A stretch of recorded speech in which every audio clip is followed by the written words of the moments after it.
আৰু এটা কথা থাকে ইণ্টাৰভিউত কি হয় কেতিয়াবা ইণ্টাৰভিউআৰজনে ইণ্টাৰভিউইজনক মই ইলাবৰেট কৰি দিওঁ যিজনে ইণ্টাৰভিউটো লয় সেইজন হৈছে ইণ্টাৰভিউআৰ যিজনে ইণ্টাৰভিউটো এপিয়াৰ কৰিছে কেণ্ডিডেটজন তেওঁ হৈছে ইণ্টাৰভিউই এতিয়া সাধাৰণতে কেতিয়াবা ইণ্টাৰভিউ লোৱা মানুহজনে এটা প্ৰশ্ন এটা সুধিলে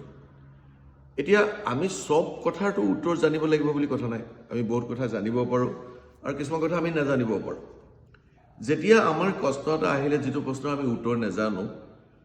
আমি অনেষ্টলি সেই প্ৰশ্নটো আমি নাজানো বুলিয়ে ক'ব লাগে যে ছাৰ মই এই প্ৰশ্নটোৰ উত্তৰ নাজানো কিন্তু মোক যদি আপোনালোকে উত্তৰটো দিয়ে মই শিকিবলৈ ইচ্ছা কৰিম এতিয়া ইয়াত দুটা বস্তু আহে প্ৰথম যেতিয়া ল'ৰাজনে নাজানো বুলি ক'লে সি এটা ডাঙৰ কোৱালিটি ডিছপ্লে কৰিলে সেইটো হৈছে অনেষ্টি আৰু যেতিয়া ক'লে যে মই এই উত্তৰটো আপোনালোকৰ পৰা যদি মোক শিকাই দিয়ে মই শিকিবলৈ ইচ্ছা কৰিছোঁ এই কথাটো কোৱাৰ লগে লগে কি হ'ল জানেনে ল'ৰাজনৰ শিকাৰ এটা আগ্ৰহ আছে সেই কথাৰ প্ৰমাণ হৈ গ'ল এটা কথা আমি সদায় মনত ৰাখিব লাগে কেণ্ডিডেট হিচাপে যে যেতিয়া এজন মানুহে এটা প্ৰশ্ন সুধিছে সেই প্ৰশ্নটোৰ যথাযথ উত্তৰ তেওঁৰ মনত আছে বা তেওঁ জানে সেইকাৰণে তেওঁ প্ৰশ্নটো সুধিছে নহ'লে তেওঁ প্ৰশ্নটো সঠিক উত্তৰ দিলে বা নিদিলে কেনেকৈ বুজি পাব কিন্তু তেওঁ উত্তৰটো জানে গতিকে নজনা কথা এটা ডালপাত জোৰা দি পেলাই